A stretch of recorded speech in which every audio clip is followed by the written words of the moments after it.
Salutations, people! Welcome to Page 3 Killers, Murders That Went Unnoticed, a podcast where we dive into the murder cases that went unnoticed by our nation's newspapers. Hi, Shay. Hi, John. Hey, everybody. Hi, guys. Welcome back. And welcome to episode 31 of Page 3 Killers, Murders That Went Unnoticed. And this week, we sort of have a bit of a special one. We're going back to England for like 2 days in a row, starting, 2 weeks in a row, starting this week. Well, next week's case is not just in England. It takes place in a couple of other places. But it ends in England. That's all I'm going to give for that one. But this week we have the Babes in the Woods murders. Babes in the Woods? You mean like some hot chicks? No, like little kids. Like little girls. Well, let's not go there. Yeah. And this case is from 1986. So this was probably a big deal over in England, but not so much here. We did not hear about a lot about this. If we did. Did we already do 86? We did do 86, but I have different news stories. So I did try to mix it up a little bit, make it a little interesting. Okay. Yep. We have patrons we would like to acknowledge. Yes. Big shout out to Ralulk and Chelsea Hargrett. Thank you. And also, we've been getting some feedback on Facebook and on YouTube. So thank you guys for reaching out to us, giving us some information on some new cases to look up. So thanks, guys. Yeah, if anyone has a sweet case that they want to hear about, or they want the rest of the world to hear about, more importantly. Yeah. And by the time this one airs, our 2000th download special will have aired and will be uploaded. What? 2,000 downloads, babe. Rogan ain't got shit on us. Well, how much did he grow in his first year? Well, that was probably like 15 years ago, and he probably had more downloads in his first hour than we have in the last 6 months. Really? Like, was It's Joe Rogan? Yeah, he was popular in the 90s. What was it? What was the TV show he was on? He was on the Talk Radio. Is that the name of the TV show? Oh, I have no idea. I didn't even know who he was. Phil Hartman in it. R.I.P. Phil Hartman. Guy was a genius. No. Yeah, Joe Rogan was on that, and then he'd been part of UFC since like the early days. Okay. So like people knew who Joe Rogan was like a long time ago. Yeah. And he was also just a stand-up comedian. Oh, okay. So he had like 3 different lives. He was an actor, he did MMA, and then he was a stand-up for years. Oh. So he was pretty popular before he See, babe, you're a sit-down comedian. Became Joe Rogan. You're not a stand-up comedian. You're a sit-down comedian. Like that would be a really great joke if I was in a wheelchair on stage. But I'm not. Well, you're in a rolly chair, so. I'm also not on stage. Yeah. Well, we are on a bit of a stage right here, right now. All the world's a stage, right? For our 100 listeners every week. Our 100 plus. We sometimes get a couple that like peter in and then disappear. All right, so for our news cases for 1986, I decided to do some from England, and some from the United States. So we see why we didn't hear about it here in America, and we see some big cases in England that might have prevented you know, them from hearing about it there. I can tell you why we didn't hear about here in America. Because it's in England. Because it's not in America. Yeah, true. And we don't care about anything that's not in America. America. All right, so I'm going to start off our news with England in 1986. So the regular news for England in 1986. Now, on August 8th, they had, okay, this was like kind of a big thing, I guess. Rival gangs of Manchester United and West Ham United fans clash on a Sea Link ferry bound for Amsterdam, where the two clubs are playing preseason friendlies. So these are like, this is a preseason soccer game, or, you know, football in their, what they call it is football. We call it soccer here in America. Two, I guess, rival teams, their fans get into like a brawl on a ferry on the way to go see a preseason game. And the UEFA do a ban on English clubs in European competition for a second for 2 seasons, for a second season.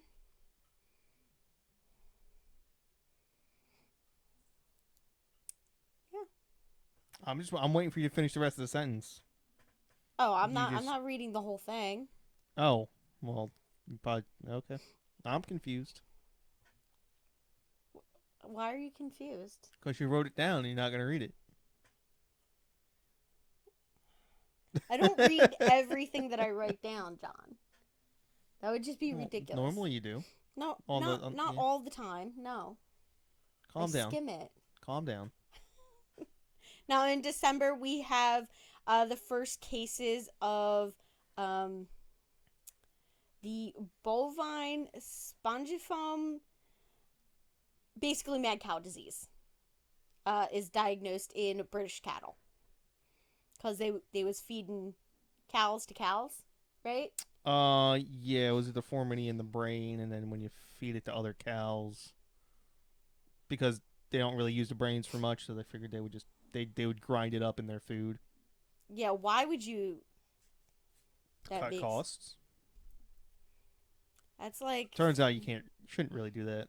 Yeah, I mean, like, what cannibalism, like, in people causes a mental disease. Like, why would you not assume that would occur for all life forms? Well, that makes no sense because there's cannibalistic, like, species out there. Oh, like praying mantises where they eat the females eat the males. Like some But species will eat their own kids. Like hamsters? Do hamsters eat their own kids? Yes. I did not know that. Yeah. That's why you and betta fish. Like some fish species. Like they'll eat their young. Yeah. Well, betta fish will just, fuck everything up. Yeah. They don't care. Yeah, you can't have like a betta fish in with anything. Because then betta fish is the alphas. Kill it. They're so, like, they're not even like a huge fish, and they will just destroy a bigger fish. Just, my sister had a betta fish. My mom replaced it like 2 or 3 times. Wasn't me. Yeah. Did you stop playing with things? No. So yeah, so we had a betta fish, and we all each had different nicknames for it. Did you have fish? I had a fish for like 2 weeks. What happened to it? It died. Oh. What was its name? I can't even remember. You would probably name your fish like Fins. Because it had fins. I couldn't tell you. Any fish we had, I named it toilet bait because that's where it was going. I had a cousin who had a goldfish that was like 10 years old. Wow. I think it was huge. It was like the size of a softball. Where did they get it? Like a pet No, store or no, just like a fair. They wanted it at a fair, but they put it in like a real tank. They got all the stuff for it. That's crazy. I kept mine in like a Tupperware dish. Turns out it's not a good idea. No. Oh, that poor fish. I relied too much on my mother for advice on how to raise a fish. Oh. She was as knowledgeable as me. Your mom's a nurse. I wouldn't assume that she would know much about fish. She wasn't a nurse at the time. Oh, okay. All right. Then on December 1st, the government launches an inquiry into the financial irregularities at Guinness Brewery. That's it? That's Yeah. the entire story? Yeah. That's what I got. That's like, what did they find? You I don't know. I'm only giving you the information that they had in December. Moving on. All right. And then, oh my gosh.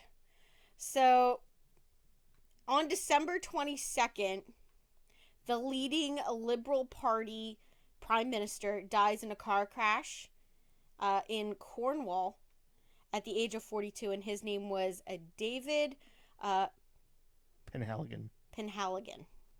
Okay, thank you for helping me out there, babe. Yeah, so their Prime Minister died in December, so that was kind of a big deal. Oh, it wasn't a Prime Minister, it was an MP. That means a Member of Parliament. Oh, Member of Parliament, sorry. Yeah. So that was kind of a big news for England. Probably not that big of a deal for us over here. Had absolutely no effect on us. But the things that did are as follows. So August 31st, we had the Aeromexico Flight 498, which was a Douglas DC-9, collided with a Piper PA-28 over California, killing 67 on both aircraft and 15 people on the ground. Could you just imagine how much that's going to suck, being one of the people that's not even on the plane? You're on the ground and you got hit by a plane? I imagine it's a bad day. That's got to suck. It do. Yeah. Now, the next one I got on here, do you want to talk about this one, babe? The cargo ship, I'm assuming that's Con C, departs from the docks of Philadelphia, Pennsylvania, carrying 14,000 tons. That's a lot of tons of toxic waste. And it wanders for the next 16 months trying to figure out what to do with it. Yeah. So basically, they just floated around the ocean. And then I believe it ends up like either hitting like one of the either South America or like an island and just stopping there. And it became kind of a big deal. I wonder, like, what kind of type of toxic waste is it? I think it was like just like trash and that kind of stuff. Also, like, what did they do? Like, I assume they could pull in the ports, but yeah. So I think what happened was unload. they were supposed to go to one place and then they got turned away. And they were like, "Nah, you can't bring it here." So then they had to find a new port, and when they couldn't, they just were like, "Ah, fuck it," and they just abandoned ship, just let it go, kind of thing. I think. If you guys know anything about that, more about it, please let us know. But that's what I got for it. Kind of crazy.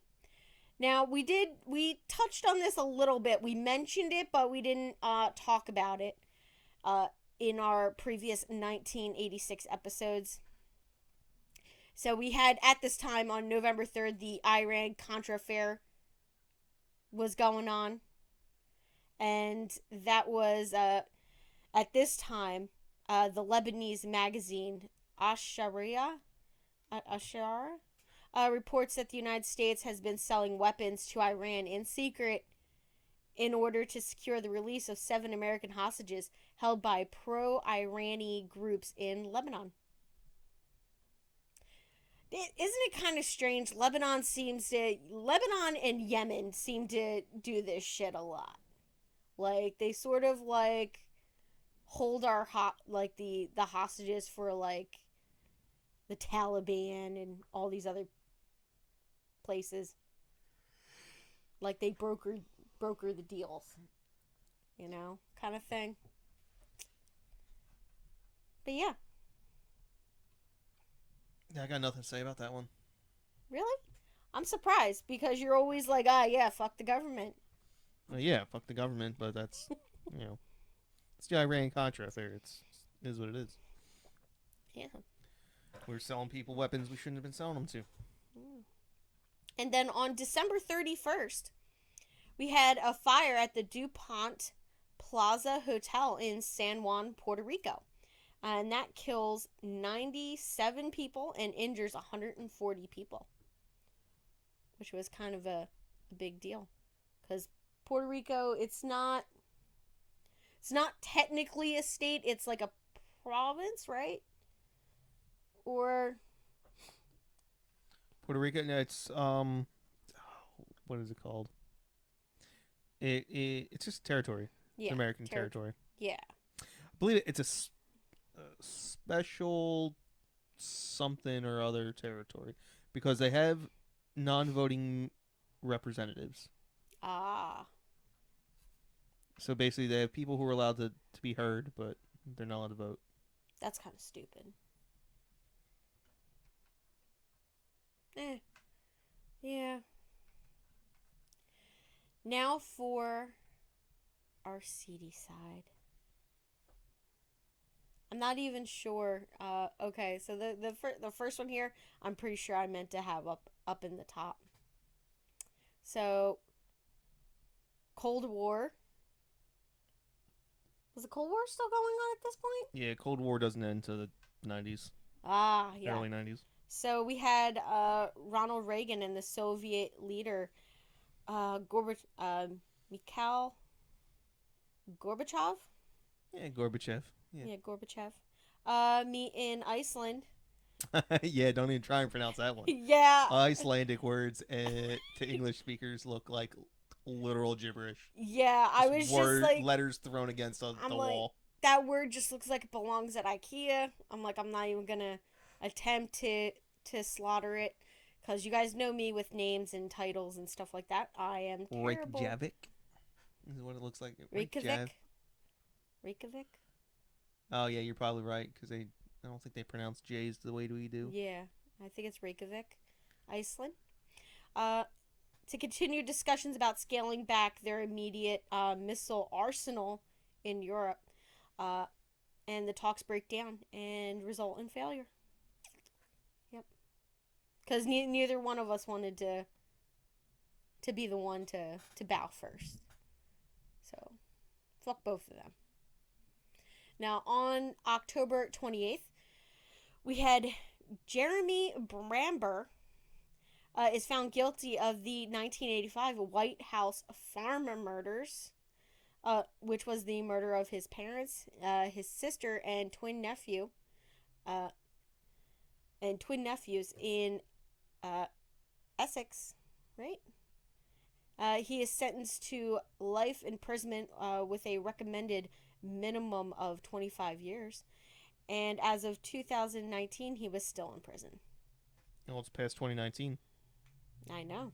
Is he still there? Yes. As far as I know, he's still there.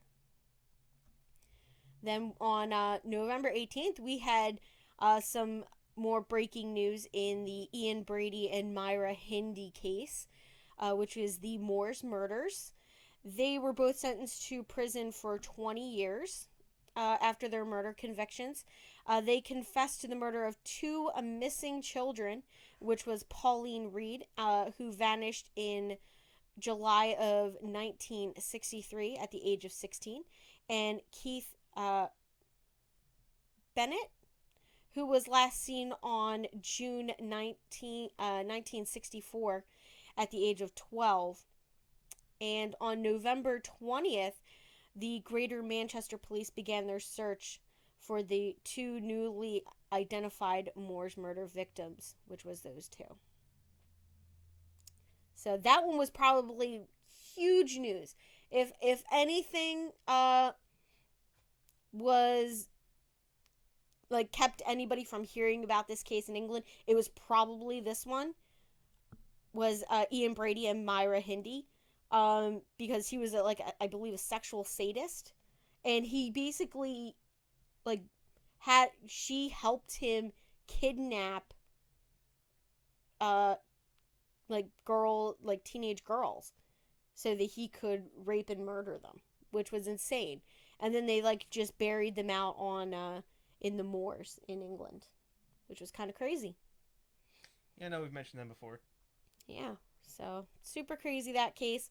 And it's insane that they were still,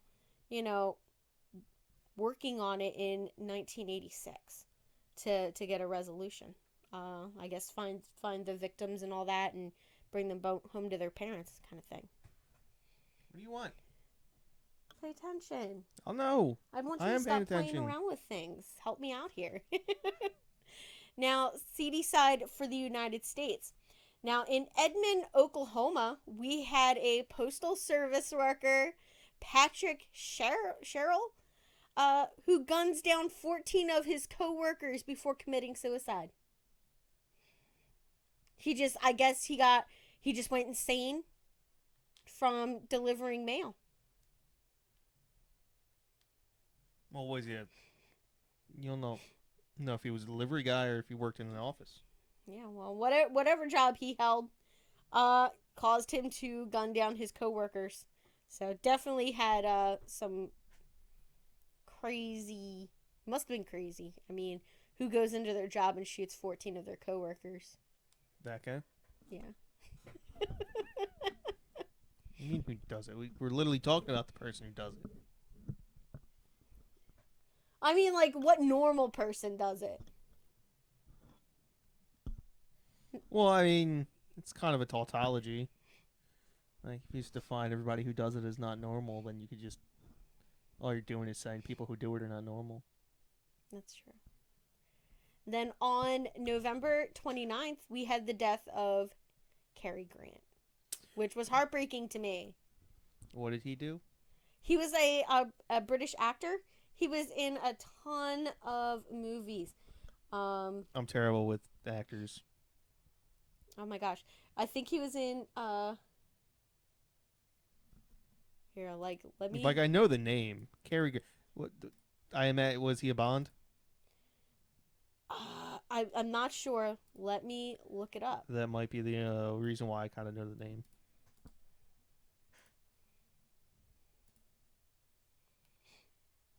So he was in An Affair to Remember, which is the one that I mainly know him from. Is An Affair to Remember. Here's his IMDb movie list. Devil in the Deep, Marilyn Go to Hell. Oh shit, Madam Butterfly. That was kind of a good one. He was the number of things that he did in between the 2 years. That's insane. Yeah, he did a lot of films. Like he did an Alice in Wonderland adaptation, 13-Day Princess. But this is also back in the day when movies were like, yeah, they were to be bad. Just over an hour long.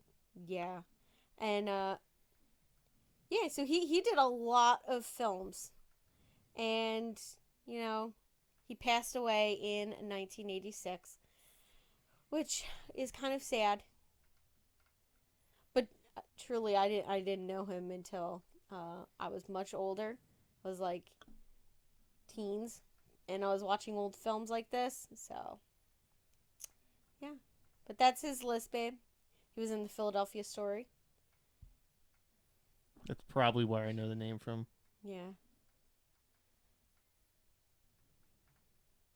What was he in Casablanca? Who was in Casablanca? No, that's Clark Gable? Clark Gable. Yeah. No, that wasn't No. Clark Gable. Let's see. I'm terrible with actors in movies. Yeah.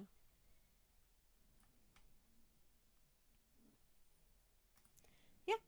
So Cary Grant passed away. And then on December 20th, we had three African Americans were assaulted by a group of white teens at the Howard Beach neighborhood of New York. Uh, One of the victims was Michael Griffith. He was run over by a car while attempting to flee his attackers.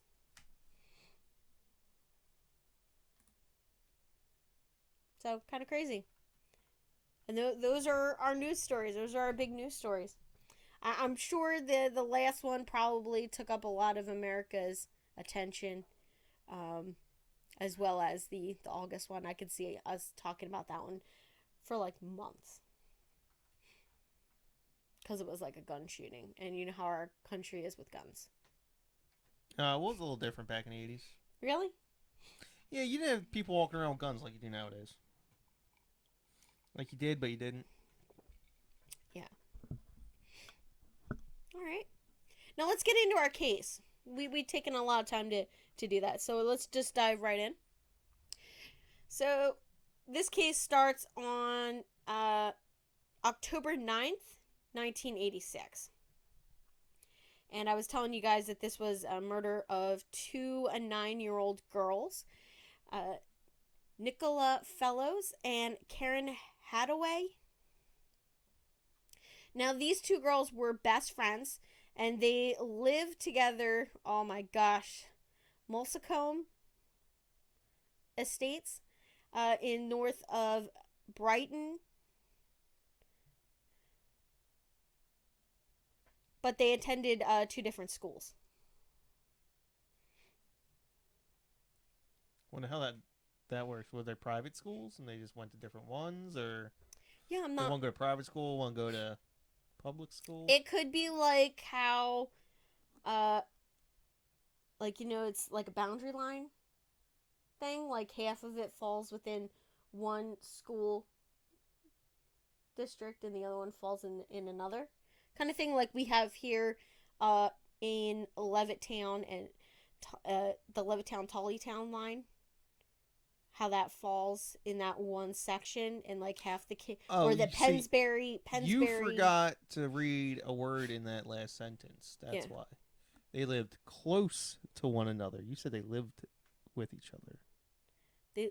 I said they lived close to one another on the Mulscombe Estates. I'm pretty sure you said they lived together. No, I said they lived near each other. They didn't live together. Like, why would they live together? They're 9-year-old girls. I'm gonna listen to the replay. I'm gonna prove you wrong. Continue. You're ridiculous. I mean, we're recording it. Everyone can tell me how I'm right.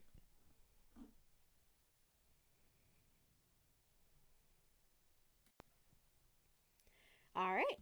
And then on October 9th, around 3:30 p.m., the girls returned home from school before going out to play. Around 5 p.m., Susan Fellows saw her daughter and Karen playing with a roller skate. I'm not sure if they were playing with a pair of roller skates or if it was just one roller skate, because apparently over in England they do weird things with roller skates. No, it was like they're just like trying to beat each other with them. The article is not clear. I mean, were they poor? They can only afford one. Well, they called it by a different thing. So when I looked up what that thing was, it said it was a roller skate.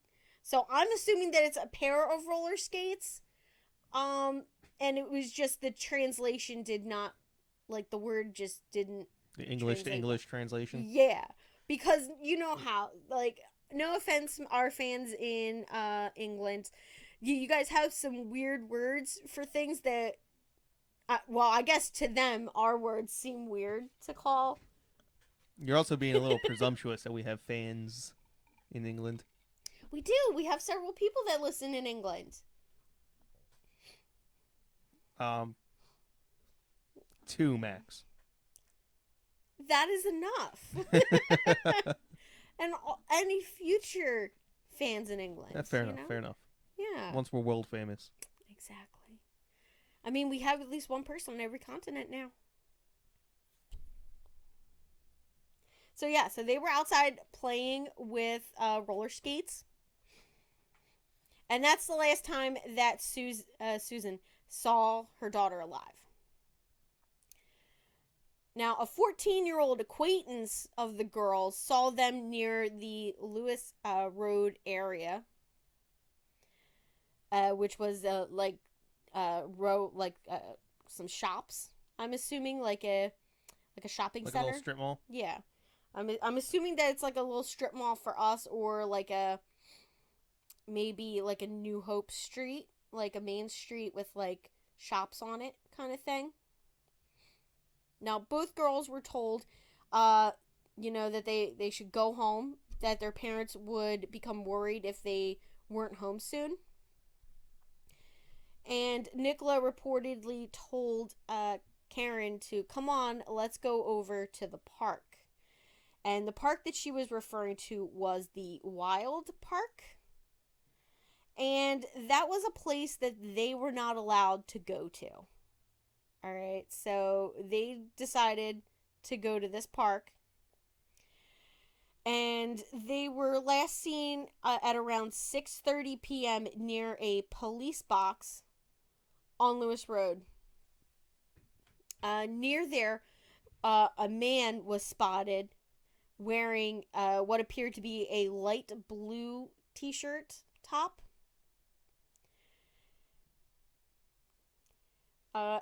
And then from there, nobody knows what happened to them. From that time to the time that they're found. Now, when the girls failed to return home for their bedtime, their parents got a little worried. So Karen's mother, Michelle, called 999, which is their 911. So here in America, you would dial 911. Over in England, you dial 39, which seems so much easier than 911. But is that a good thing or a bad thing? How many people accidentally dialed 999? Yeah, that seems very... Like, what's that joke? Somebody says, hey, what's the number for 911? It's from Little Rascals. Like name of the movie, it was Buckwheat and the main character. Buckwheat goes, "What's the number for 911?" No, someone asked what the number for 911 is, and then Buckwheat goes, "I don't know. I'm only 6. How am I supposed to know?" Something about like I forget how old he was, but whatever. Yeah. Back in the day when it was brand new. Now, the families start organizing a search party, and the police get involved. So the search party, the size of it is around 200 police officers and neighbors and like friends and family and stuff like that.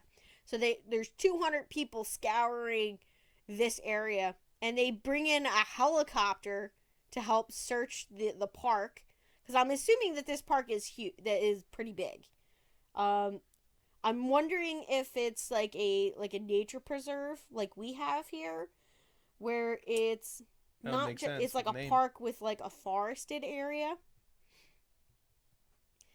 So they bring in this helicopter, and the bodies of both girls are found in that park by searchers Kevin Rowland and his friend Matthew Merchant on the afternoon of October 10th. So the next day, the two of them find the girls. Now, both girls were found hidden in a makeshift den in the park. And an autopsy revealed that both had been strangled and sexually assaulted. Now, right off the bat, there was one guy that just looks shifty, and the police like just zero in on this guy. And his name is Russell Bishop, right? Bishop? Bishop. Yeah, Bishop. And he's a 20-year-old local roofer and a petty thief.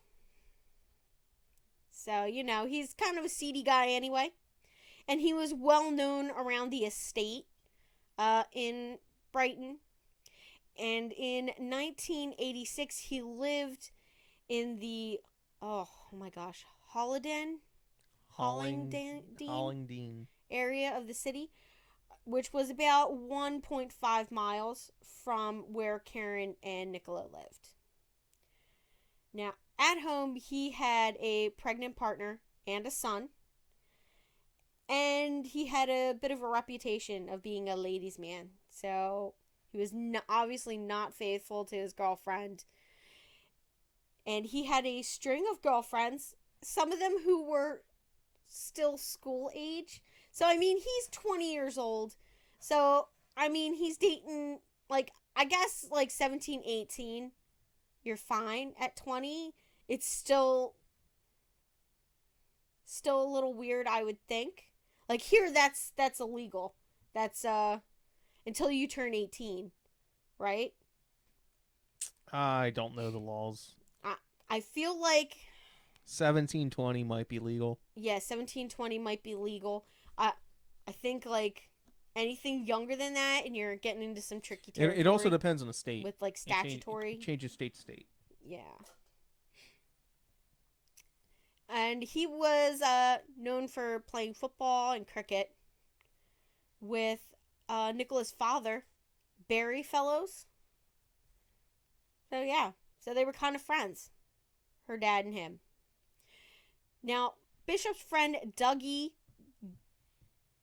Jude rented a room from the Fellows family around the time of the murders. So he, I guess, would go over there every once in a while. So he was familiar with them. Yeah, so he was familiar with both girls. Because I'm assuming that, they would be over at each other's houses a lot. Being friends and living close near each other. Now, Dougie knew both pairs of parents, and he warned Nicola and Karen to stay away from Russell because of his clear sexual interest in younger girls. So he was into younger girls. They're 9 years old. So, how young is this guy really into?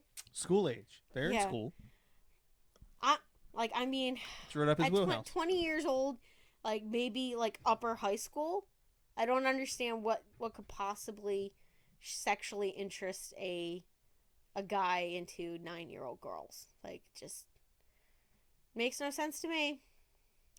Now, his teammates recalled how he had a habit of wolf whistling at schoolgirls when they walked past and staring intently at young girls in skirts doing handstands.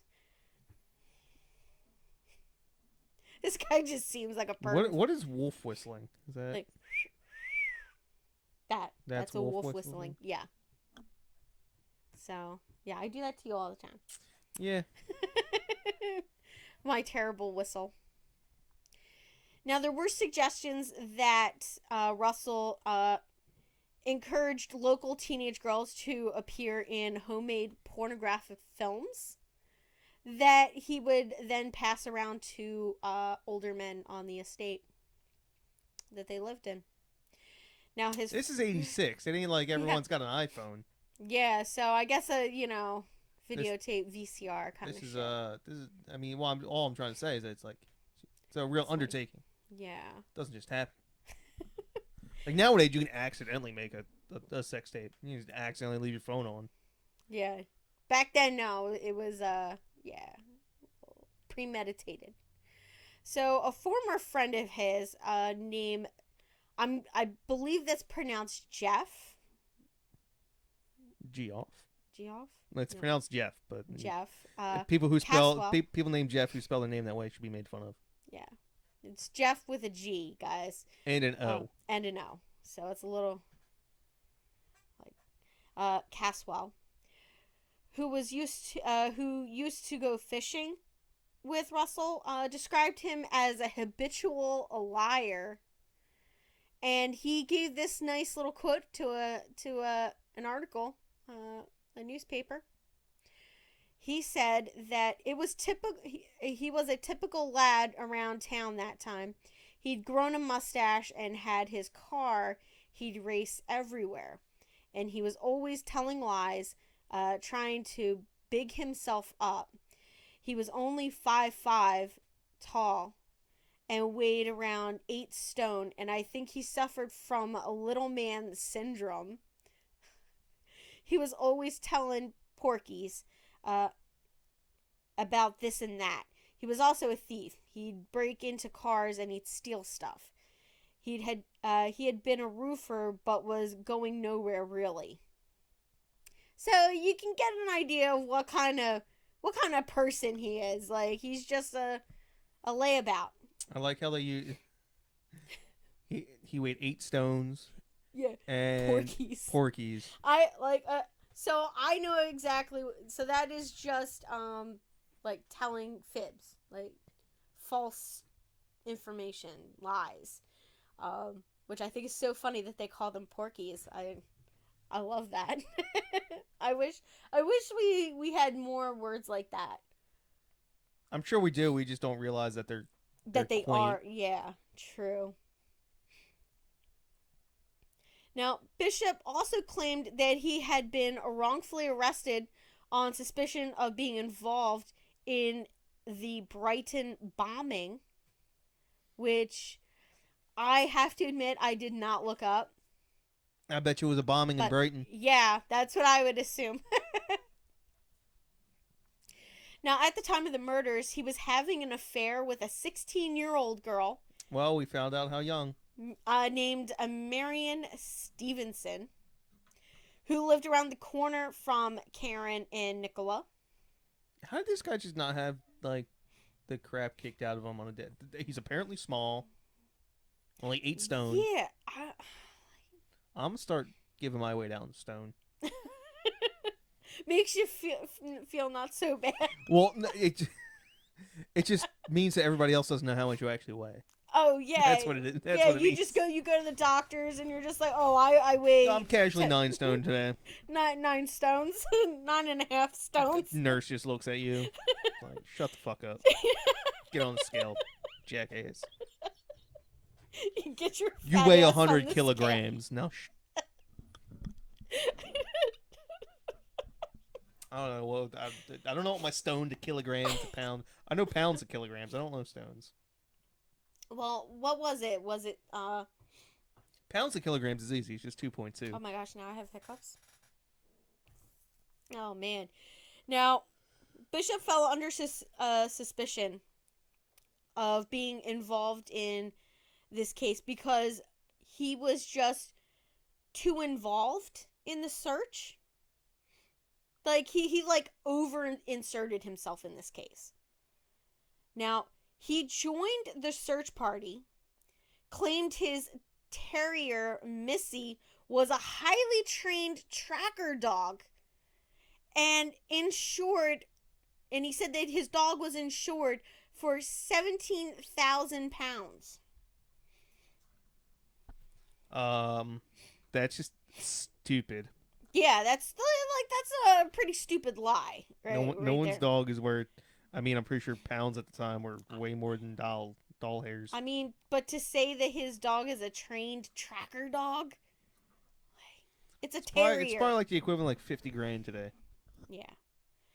Now, when the bodies of the girls were found, Bishop was close by and ran towards the scene, along with a police constable. So he's just concerned. I don't know why. Yeah. Why we're all being mean on him. I know. Just because he's a shitty person doesn't mean he did it. But maybe he did. So we're gonna keep going. Now, however, the officer recalled that Bishop did not get close enough to even see the bodies. And when questioned about why he was in the area, his story was littered with inconsistencies. He told detectives that on the evening in question, he had gone to steal a car in the nearby University of Sussex campus. I swear, officer, I couldn't have killed the girls. I was busy stealing this car over here. Yeah, like, I mean, if you're gonna lie, I Well, guess making it a crime like that you're committing, like,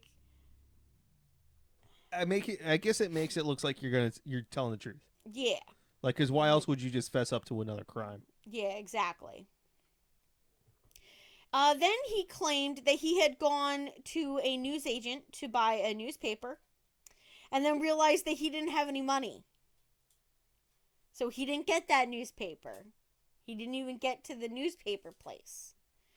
The news agent. Yeah. And then he told detectives that he planned on seeing his teenage girlfriend that evening, but failed to turn up because he bought some cannabis and then went home instead.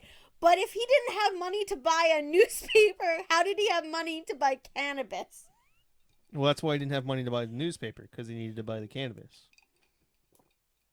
True. I guess that's true. I mean, Or yeah, it's not unheard of to pay for weed with favors or whatnot.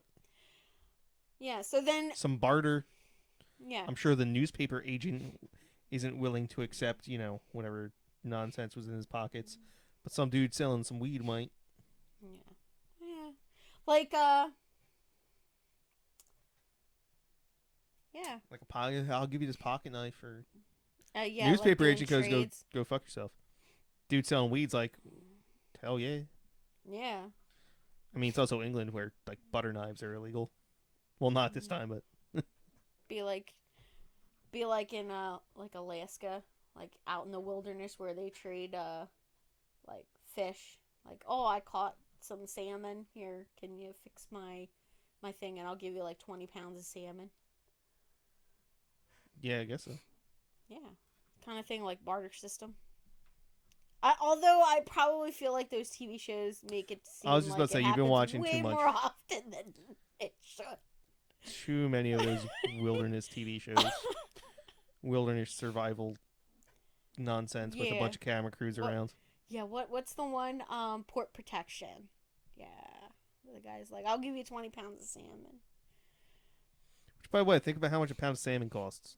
Oh yeah, a pound of salmon's like $12. $12 a pound. oh yeah. 20 pounds of salmon. It's a lot. Yeah, so I Salmon. mean you're paying for a service. Like, I mean, that would be a reasonable trade, I feel. Some type of service. Yeah. So he told a couple lies, and then during his questioning he was tailoring his evidence so they would bring up something that contradicted him, and then he would be like, oh, and then he would change his story to fit that new piece of evidence in so that they could tell that he was lying. He claimed that he felt the girl's neck for a pulse after finding them dead, which would explain any DNA that was on the bodies. But He's a bad liar. But, like, they already know that he didn't even get close enough to the bodies when they were first found. So he had to have found them prior. In that case, why wouldn't you just tell the cops where they were? Also, he probably could have explained some of it away just incidentally from, living near them. Yeah. And having, contacts with their parents. Yeah. Well, I mean, having contact with their parents and finding sperm inside a body isn't gonna... Well, don't think he's trying to hide that evidence. It's, Yeah, maybe a fingerprint here or there, which you could probably, I don't know, explain away somehow. true. Yeah. But that would be kind of interesting. Also, I don't think your fingerprints are going to show up on skin. Uh, It's not really one of the places that they can pull fingerprints from. yeah. So why are you concerned about people finding Well, fingerprints like on their neck? hair fibers. Well, that just goes back to what I'm saying. Like just incidental contact, like 3 people away. Yeah. You can explain a hair fiber. Yeah. Like, oh, I shook your dad's hand, and later that day, his dad must have touched her. Like, gave her a hug or something. Or like he like lost a couple hairs on the couch, and she sat on the couch, and then that explains why. Yeah, exactly. His hairs on the back of her jeans, kind of thing. Yeah, I could see that. Yeah. But no. But no, he had to be a dumbass. He's got to be a dumbass, and he got to make more lies. Listen, if you're going, all right, if you are being questioned by the police, one, do not ever say a fucking thing to the cops. You ask for a lawyer right the fuck away. See, you don't give them a chance to let you lie. He should have called us. Yeah, we would have been before able to he set did him the straight. murders, and then we could have given him our consulting fee. Even though I was but a wee lad at this time. I wasn't even alive. Roughly 5 months old. Yeah. Oh, a 5-month-old Johnny. Totes adorbs. I know. Yeah. So, do not ever let the cops get you into a situation where you have to then defend an answer that you gave. This is not legal advice. It's not legal advice, but I'm saying don't talk to the cops, get a lawyer, and then they'll tell you, or they'll tell the cops what you say in a way that cannot be misconstrued as, one way or the other. As the saying goes, shut the fuck up. Yeah. Shut the fuck up, call a lawyer. But no, this guy, he's just going to go in there, and then he wants to seem like he's being helpful. But, I mean, cops have railroaded innocent people before. So... Well, it's not just that, but, again, he... And you're not even a convincing liar. Like, if you're gonna do it and talk to them and lie, don't be just making shit up. Don't be changing your story. Stick to one thing. Make it easy to remember. This is a problem a lot of people have. They don't really understand, human nature, if that makes any sense. They don't understand how people normally act. So he's probably a sociopath. But, this is why guys send dick pics, because they don't understand that girls don't like them. Yeah. And, this guy doesn't understand that the way he's acting is more suspicious. It makes him more suspicious, yeah. Yeah. I run into this crap at work all the time. Guys are just stupid, and then they say something, and I was like, you should just remain silent. You would have sounded a lot smarter. Yeah. And if you just didn't say anything at all, nobody would have known anything. But the fact that you said anything makes it suspicious. Yeah. And you just look like you're guilty of something. Yeah. So in this case, the smart thing for him to do was to say as little as possible and stick to one story, not change it. I mean, if he was innocent, then there's no reason to change your story if you're innocent. I mean, why are you going to go in there and just tell a bunch of fucking lies? I get trying to look like a big guy, claiming that your little terrier dog is a trained tracker dog. I mean, it is a terrier. that you had trained living in your... That's worth over $50,000. Yeah. So I get that, okay, because you want to look like the hero. But the lies afterwards, the inconsistencies afterwards are ones that are hard to brush away. And they had some additional evidence that led them to suspect him even more. So Bishop turned out to be the man that was last spotted near the police box on Lewis Road wearing the light blue top. That was him. But how do they know that? Now, days after the murder, they knew that because his girlfriend said that it was his. Said, oh yeah, he has a light blue shirt. He was wearing it on that day. That's why you don't date a 16-year-old. They're dumb. Yeah. Well, she was trying to be helpful to the cops. Exactly, and that's why you don't date them. Because she thought she was helping him by just saying, oh yeah, not thinking oh, he could be because the police probably said, oh, this guy was spotted here wearing a blue shirt on that day. He could be a witness.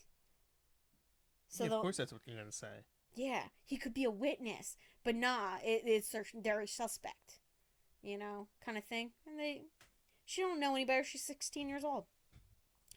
Now, on the day of the murder, Bishop had gone to Nicola's house to speak to Dougie, who lived there temporarily at that time. And she basically told him to go away and then called his girlfriend a slag. So that's like a slut, Not a very nice term for a woman. I could understand a guy getting mad about that. And that was on the day of the murder. So they had that. But they did have some other suspects. So they suspected Barry Fellows, Nicola's father, who was arrested in 2009 at his home in Ellesmereport, Cheshire, on suspicion of conspiracy to rape his daughter. What the? Wait, hold on. Yeah, and then Dougie Douglas, he was arrested around that time for the suspicion of rape. Now I'm assuming this was a different daughter. I'm trying to. For this case. But in 2009, his daughter had been dead for 23 years. Yeah, this case, you'll start to understand what's going on with this case once I get into the trial. This okay, was not I'm solved. thoroughly confused. This was not solved right away. Okay, well it was, and then they had some hitches. They had some issues. Okay. So, a spokeswoman from the Sussex Police said that the investigation into the sexual abuse allegation was unrelated to the ongoing murder inquiry. So, both men were eventually released without charges. But they already had their main suspect, and that was who they were going to stick with.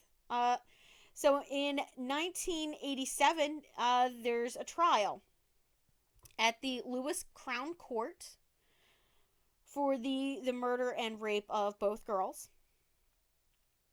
Now, the prosecution makes several huge mistakes, which really damage their case, really, really bad. So the pathologist and the forensic investigation team didn't record the temperature of the bodies when they were found.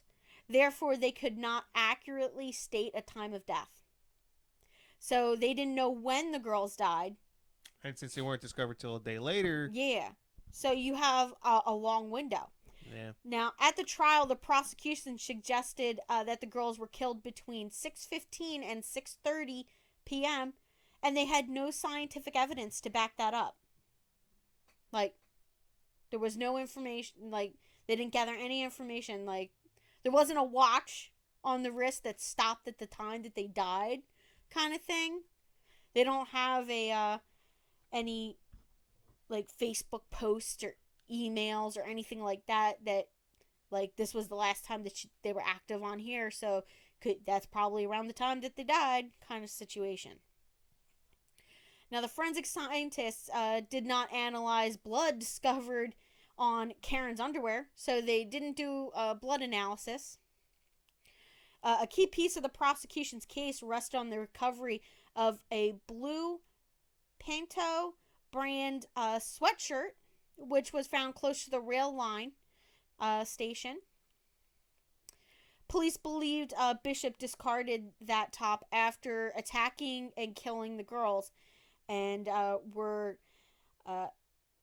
they were confident that the clothes belonged to him, and that they held it as like a huge piece of their forensic evidence. They were like, "Oh yeah, his girlfriend says it's his sweatshirt, his shirt." But the police did not properly preserve the evidence, and Bishop's defense team cast doubt on the reliability of that as a material piece of evidence, since it was not properly preserved.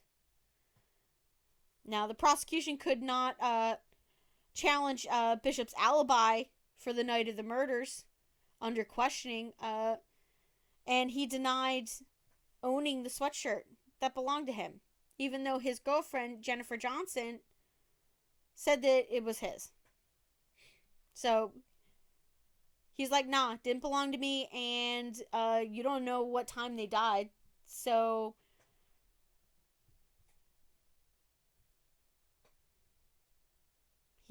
they had to take his story as word because they didn't have a time of death. Now, however, at the trial, Jennifer Johnson, changed her story. She told the jury that she had never seen the top before, and she also alleged that the statement brought in by the prosecution was she didn't give it to them, that it wasn't her, that they fabricated it.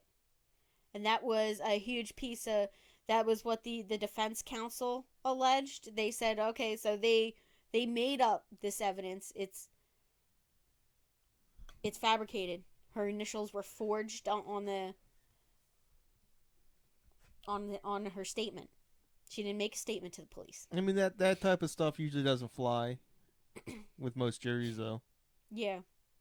Well, the justice, oh my gosh. I got this. I'm so sorry about this guy's name. Shearman? Well, there's no R, so probably just like Sheeman.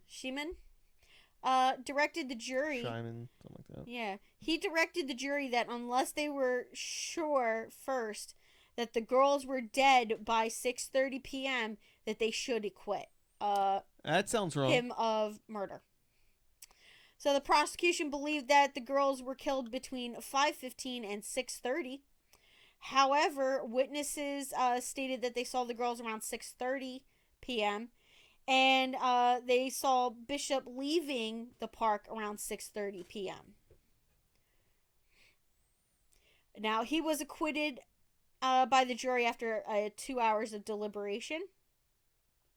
And he later sold his story as a to the News of the World for £15,000, basically saying that he was a wrongfully accused person in this case. So he sold his story for £30,000, and he was guilty as fucking sin. Now, in 1990, Bishop was convicted in December of 1990 of a similar attack on another Brighton girl. Now, Bishop's girlfriend, Jennifer Johnson, later assaulted a police when he was arrested for the subsequent attack following his murder acquittal. Now, he was found guilty of kidnapping, molestation, and attempted murder of a 7-year-old girl 10 months earlier of that in 1990. And then he was sentenced to complete 14 years of prison before being eligible for release. So in 2018, this case gets brought back up, and he goes back for another trial.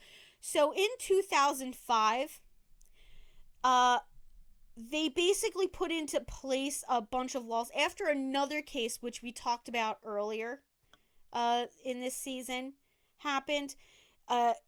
They repealed the double jeopardy provisions of their Criminal Justice Act of 2003, which meant that he was eligible for a new trial where they could present more evidence. So the prosecution brings in a forensic service, Eurofins, and they start investigating. Now, the senior scientific advisor of Eurofins was Roy Green, and he was asked in August of 2012 to re-examine the evidence and recovered a 1,000,000,000 DNA match linking Bishop to the discarded sweatshirt. And then he tested a taping from Karen's left forearm that was preserved, and he found Bishop's DNA on her dead body. On May 10th of 2016, he was arrested for these murders. In December of 2017, the Court of Appeals ordered an overturning of the 1987 acquittal and called for a second jury trial. On February 18th, the prosecution announced that Bishop would be tried for murder at the Old Bailey in London. God, O.J. Simpson is so lucky he killed those people in L.A. Yeah. Because he would have been fucked with the double jeopardy law in England. Like, this is just crazy. I'm not sure how much I like that. Like, I understand it. Well, for them to overturn, they have to have evidence that had never been heard. Evidence that was not found and presented at the first trial. So there's a lot of provisions that still protect, former defendants. So there has to be like this it can't just be circumstantial evidence. It has to be hard evidence that proves beyond a shadow of a doubt that he's guilty of something. I don't like it from the standpoint of, like, say you are innocent, you're found not guilty. For the rest of your life, you still have to live with the threat of them being like, oh no, we're going to go do this again. Yeah. True. Yeah, that kind of sucks. You never get to live it down. Like, again, I understand why, Yeah. what it is, but there's a reason why double jeopardy is in play. Yeah. Now, in May of 2016, Bishop was removed from his cell at Franklin Prison in Durham County and taken to the local police station, where he was arrested officially for the murders of Karen and Nicola. And he had a trial set for October 15th, 2018. Now, the prosecutor, Brian Altman, QC, told the jury the case against Bishop was not just based on his attempt to kill another child in a similar matter, but on other compelling evidence. He explained significant parts of the inquiry that had been reevaluated various areas of scientific work that were performed with the purpose for the purpose of the 1987 trial, but through the lens of modern day technology. The DNA profiling, which, although available in 1986 and 1987, was still in its infancy. So he basically said that, we reevaluated evidence that we had using modern technology, and we've got an even better picture of that evidence now. Now, Bishop suggested that Nicola's father, Barry, was to blame for his daughter's murder. He told the jury the police spent 32 years building a case against the wrong man, was his quote. Now, Bishop was not in court every day for his 9-week trial and complained to the judge about feeling suicidal over his temporary stay at Belmarsh prison, and he requested a return to the Franklin prison, which he was previously staying at. So at his 2018 trial, the prosecution put forward a different timeline. Now, Altman presented evidence that the girls were alive at 6:30 and that Bishop returned to to Wild Park. The defense witnesses in the 1987 trial returned as prosecution witnesses in 2018. At this trial, the prosecutor argued that the forensic samples taken as tapings in 1986 were so carefully handled by the police and preserved by scientists that he could present them as a time capsule that proved Bishop's guilt. On December 10th of 2018, after a 9-week trial, the jury of 7 men, 5 women returned a guilty verdict after 2.5 hours of deliberation. Furthermore, in this year, May of 2001, Jennifer Johnson, Bishop's girlfriend at the time of the murders, was found guilty of perjury and perverting the course of justice. She admitted that she lied about the t-shirt at the original trial. She was remanded into custody and is awaiting sentencing. Now, on the 19th of May, Mr. Justice Frazier sentenced Johnson to 6 years in prison, stating that her crimes were at the most serious end of the scale. Now, she did not attend her sentencing hearing. She refused to do so. No, she's probably in her mid-50s at this point. Yeah. So that's one hell of a crazy case. Yeah, I'm still thoroughly confused on the timelines. I'm surprised that I didn't know more about this case like in 2018 when the retrial happened, which is what surprises me. Because I'm super into true crime, and this is something I probably would have followed had I known about it. Well, that's why it's on our show. Yeah. Right, that's what we do.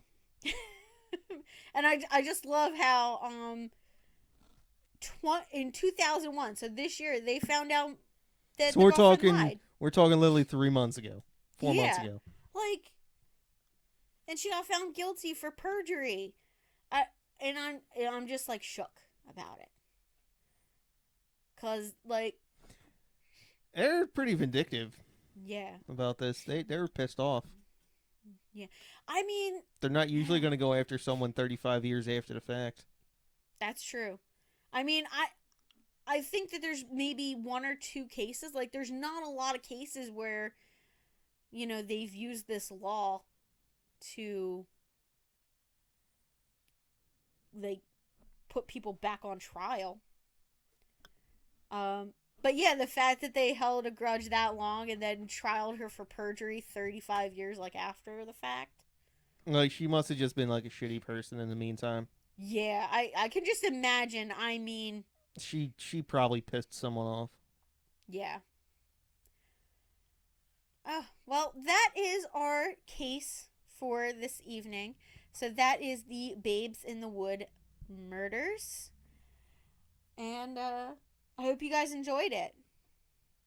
So just a couple of things. Please remember to like, share, subscribe, and you can now join us on Patreon and become a Prime Suspect for $1 a month, and you get extra content. We already have a couple of videos up for you guys to see, some extra content, and we're gonna be running some polls on there soon.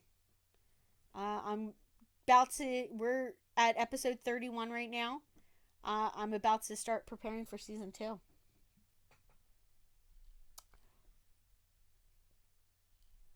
In like 25 episodes. Yeah. Well, I'm starting like so I have like so many episodes planned out, and I have them all set up, and then we got a couple of people like gave me some cases to look at, so now I have to like rearrange some stuff. Uh, so I'll start doing polls for our first episode of our second season and our last episode of this season. So we're gonna do a poll. So we'll see what our last case will be. So all of our patrons, if you wanna have a say in what happens on this show, what we talk about, get on Patreon. Support dollar a month. Support towards your favorite podcast, which should be us. Let's be honest, that you don't even have to be on Patreon. If you just shoot us an email or a Facebook message, or Yeah, true. We would probably still let you vote. but we'd still appreciate the dollar. Yes. So thank you to our patrons, and we're going to close this show out. Stay safe, guys. Don't go wandering out after dark. Week. Don't go to the wild park. Yeah, don't go to the wild park, guys. And we will see you back here same time next week on Wednesday. Bye, guys. Are you gonna stop it?